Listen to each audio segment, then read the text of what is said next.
Radio Lomé, il est 12h30 minutes.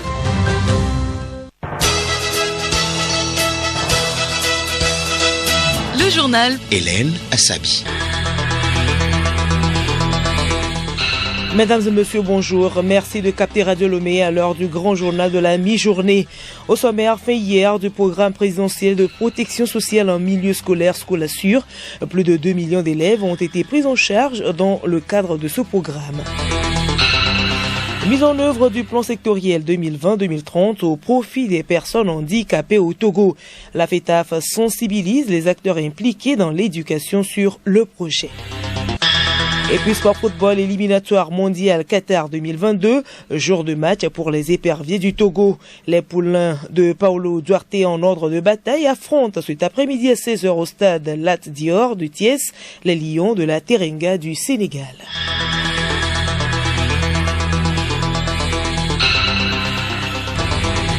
radiolomé.tg.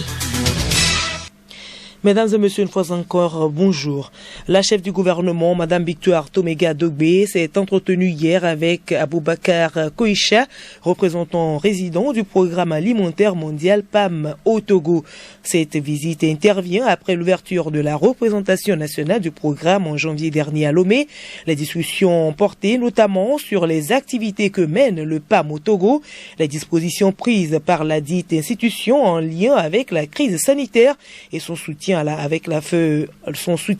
feuille de route gouvernementale. Aboubakar Koïcha au sortir de l'audience. Je suis venu à la primature pour d'abord présenter mes remerciements à Madame le Premier ministre et à travers elle, les remerciements au chef de l'État, son Excellence Fort Ezonsimna Nyasengbe, pour le soutien inlassable qu'ils nous ont fourni lors de l'ouverture de la représentation du programme alimentaire mondial au Togo depuis janvier cette année. Et le programme alimentaire mondial travaille avec le gouvernement togolais sous 3 volets cette année à travers un plan intérimaire provisoire pour 2021-2022. Ce plan intérimaire comporte 3 volets. Le premier volet, c'est la protection sociale et les filets sociaux, donc la prospérité partagée entre les Togolais, qui vise environ 170 000 Togolais qui sont dans les situations difficiles causées par la crise sanitaire et les chocs climatiques. Le deuxième volet, c'est la résilience, donc l'assistance du système alimentaire durable. Et à travers ces volets, nous travaillons surtout avec le ministère de l'Agriculture pour le renforcement des capacités des producteurs, donc les organisations paysannes, afin qu'elles puissent avoir la capacité de produire de bout en bout, donc c'est-à-dire toute la chaîne de valeur, de la production jusqu'à la commercialisation. Donc le troisième volet de notre plan stratégique intérimaire, c'est la logistique. Parce qu'à travers le PND et la feuille de route gouvernementale, le souhait du gouvernement, c'est que le Togo soit un hub logistique. Nous sommes dans la consultation avec les partenaires financiers et techniques et le gouvernement pour développer un plan stratégique pour 5 ans qui sera strictement aligné à la feuille de route gouvernementale. Et Madame le Premier ministre a été très reconnaissante envers le PAM d'avoir accepté cette doléance d'ouvrir un bureau en pleine due forme au Togo, mais aussi avoir un programme pour les années à venir alors que cela n'existait pas avant. Et puis, Madame le Premier ministre Victoire Toméga Dogbe fait partie d'un classement des 100 femmes africaines les plus influentes. Elle a été distinguée dans la catégorie médias, services publics et gouvernance. L'information a été rendue publique hier. Je vous l'annonçais tantôt en titre, le programme présidentiel de protection sociale en milieu scolaire Scolassure a pris fin hier. Selon les résultats, ce programme a franchi la barre des 2,5 millions de prises en charge. Abiré les mots. De 2017, année de son démarrage au 29 août 2021, le programme a enregistré 2 615 962 prises en charge. Des résultats qui traduisent son impact croissant, plus précisément sur la santé des élèves et écoliers des établissements publics au Togo. Au 29 août dernier, 1 031 059 consultations, 48 097 interventions chirurgicales, 13 660 hospitalisations, 290 310 analyses et 1 232 836 prestations pharmaceutiques ont été réalisées, portant le total des prises en charge à 2 615 962 depuis le démarrage du programme en 2017. Rien que pour cette année 2021, le mécanisme qui reste opérationnel même pendant les congés et vacances scolaires a effectué plus de 500 000 prises en charge, soulageant élèves et parents. En 3 ans, Plus de 2 millions d'élèves de plus de 6 000 établissements scolaires publics sur le territoire en ont bénéficié. Et restons toujours dans le secteur de l'éducation pour dire que les acteurs impliqués dans le domaine au Togo sont en atelier d'information et de sensibilisation de 2 jours depuis ce matin à Lomé. Ils réfléchissent sur le plan sectoriel de l'éducation 2020-2030 au profit des personnes handicapées. Cette rencontre est initiée par la Fédération togolaise des associations des personnes handicapées, FETAF. Nathalie Banegui. Sur 13 282 enfants handicapés, seulement 54 sont dans le système éducatif. L'objectif de cette rencontre est donc de développer une action de plaidoyer pour une mise en œuvre effective et efficace de ce plan. Ayassou Komivi, président du conseil d'administration de FETAF.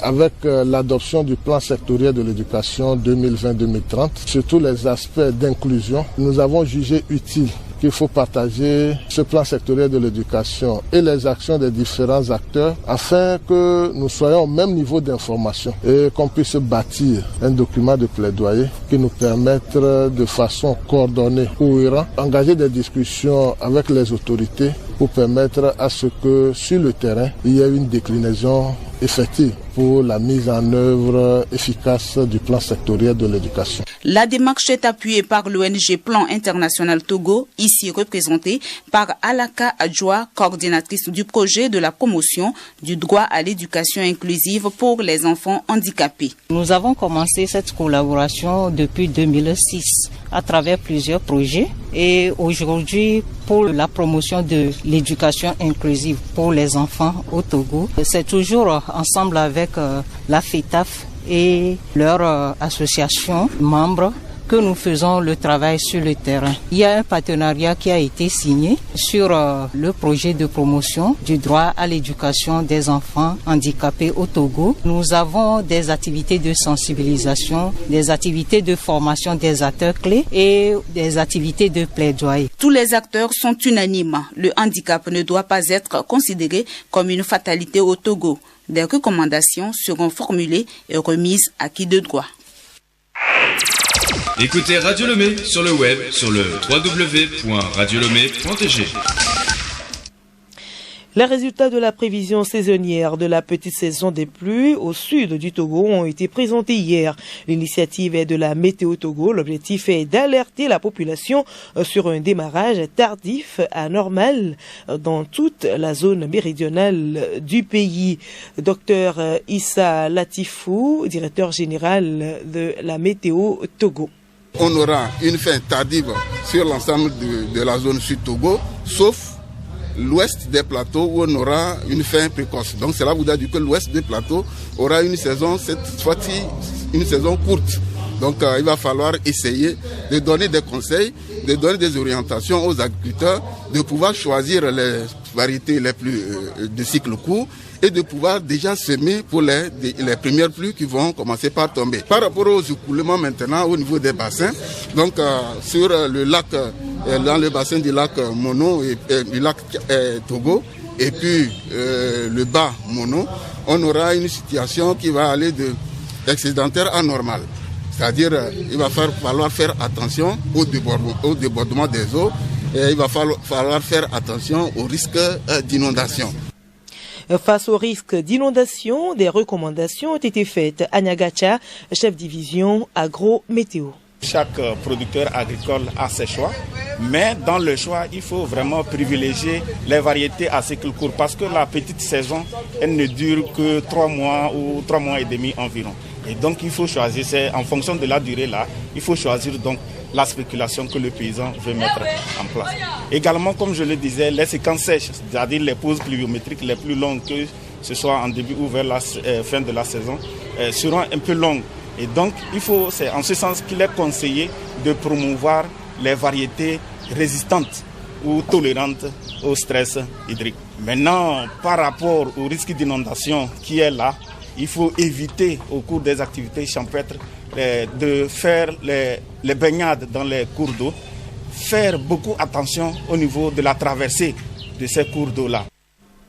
Un stage de performance des motos à 4 temps a été organisé à l'intention de 112 mécaniciens, membres du Centre de réflexion et d'action pour le développement et la démocratie au Togo, CRAD Togo. Ce recyclage de 2 semaines, qui a pris fin hier, a porté sur les techniques de réparation et de maintenance des nouvelles motos à 4 temps. Il s'agit notamment des 2 roues et tricycles. Dossa Comblan, formateur. On les a formés sur l'assemblage des motos tricycles, leur réparation et contrôle. En plus, le moteur 4 temps. Plus concrètement, les moteurs qui utilisent le refroidissement par l'eau. On les a dirigés vers les montages sécuritaires jusqu'à la fin.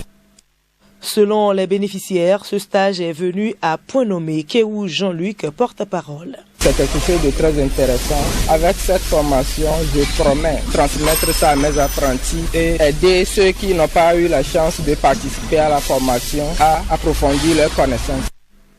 Rappelons que la formation qui a démarré le 16 août grâce à l'appui du Centre de formation professionnelle ICFOR et le soutien financier du Fonds national d'apprentissage de performance de perfectionnement professionnel FNAF-PP. Nécrologie pour poursuivre ce journal en hommage à Feu Nakpa Polo, présidente de la Commission nationale des droits de l'homme CNDH, décédée le 16 août dernier. Différentes cérémonies seront organisées selon un communiqué du ministre d'État, ministre de l'administration territoriale, de la décentralisation et du développement des territoires. Pacom Johnson. À Lomé, le 2 septembre 2021, cérémonie d'hommage national en mémoire de l'élu disparu. 9h, mise en place terminée pour la famille, les personnalités invitées, le chef d'état-major général des FAT, les présidents des institutions de la République, Madame la présidente de l'Assemblée nationale, Madame le Premier ministre.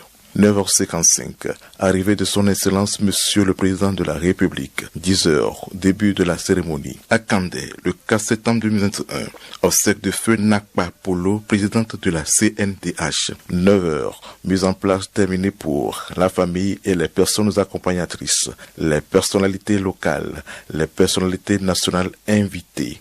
9h50. Arrivée de son Excellence Monsieur le Président de la République ou de son représentant. 9h55, arrivée du cortège funèbre. 10h, début des cérémonies. Notez bien, toutes les cérémonies se dérouleront dans le respect strict des mesures barrières pour la lutte contre la pandémie à la COVID-19. Fait à Lomé le 31 août 2021, le ministre Payadoua Boukwesi. Le président du comité de gestion du Fonds d'aide à la culture porte à la connaissance des artistes et promoteurs culturels que les résultats de l'appel à projet du FAC édition 2021 sont publiés dans le quotidien national Togo Presse du mercredi 1er septembre 2021. Le journal Hélène Assabi. À l'étranger, au Tchad, les opposants au Conseil militaire de transition ont décidé de faire front commun dans une nouvelle organisation dénommée Déclaration des organisations tchadiennes pour une transition inclusive. Le groupe de réflexion et d'action du 1er juin et la coalition Wakit Tama se sont engagés ensemble hier contre la version actuelle du projet de dialogue national et inclusif qu'ils estiment non représentatif de la société tchadienne. Mine en RDC, l'initiative pour la transparence des industries extractives ITIE devrait finaliser cette semaine son rapport d'analyse sur la Sicomine. C'est un rapport très attendu tant des soupçons de corruption et des allégations de détournement de fonds pèsent sur ce qui avait été qualifié de contrat du siècle, 6 milliards de dollars de prêts promus, dont la moitié pour les infrastructures contre des ressources minières. Mais il y a eu des blocages dans la transmission d'informations à l'ITIE et ces derniers jours, la pression a monté.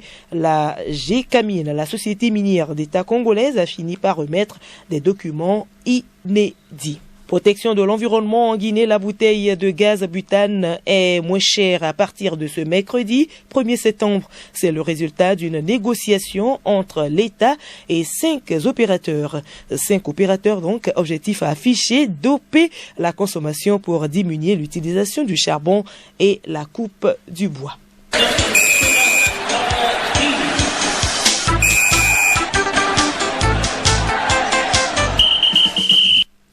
Sport football jour J pour le Togo dans les éliminatoires du Mondial 2022.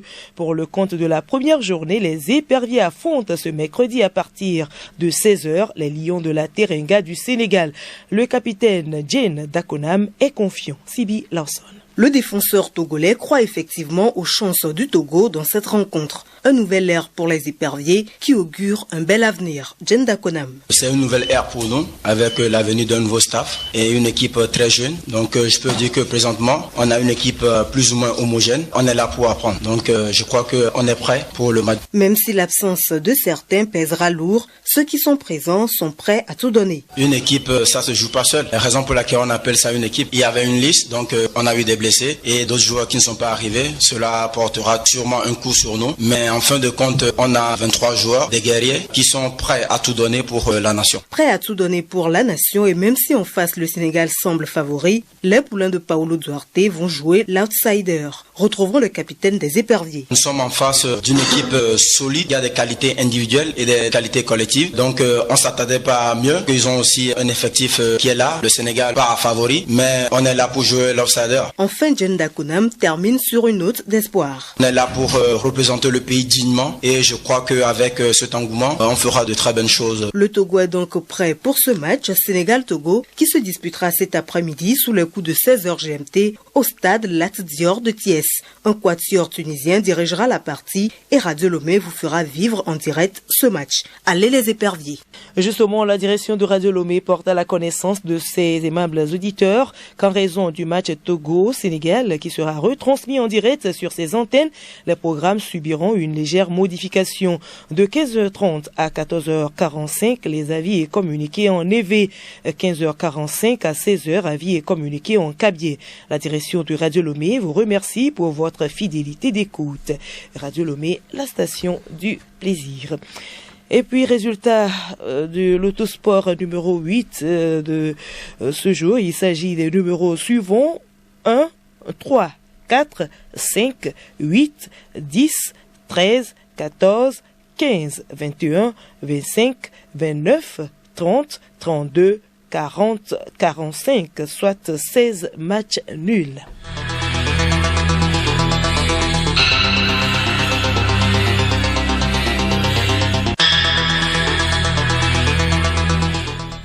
Voilà, nous sommes ainsi arrivés à la fin de ce journal, mais avant de nous quitter, voici le rappel des titres.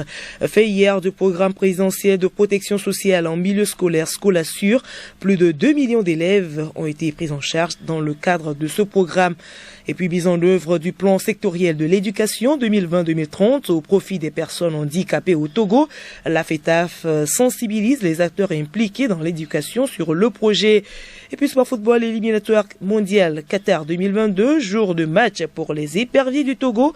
Les poulains de Paulo Duarte en ordre de bataille affrontent cet après-midi à 16h au stade Lat Dior de Thiès, les Lions de la Teranga du Sénégal. Bonne chance à nos éperviers.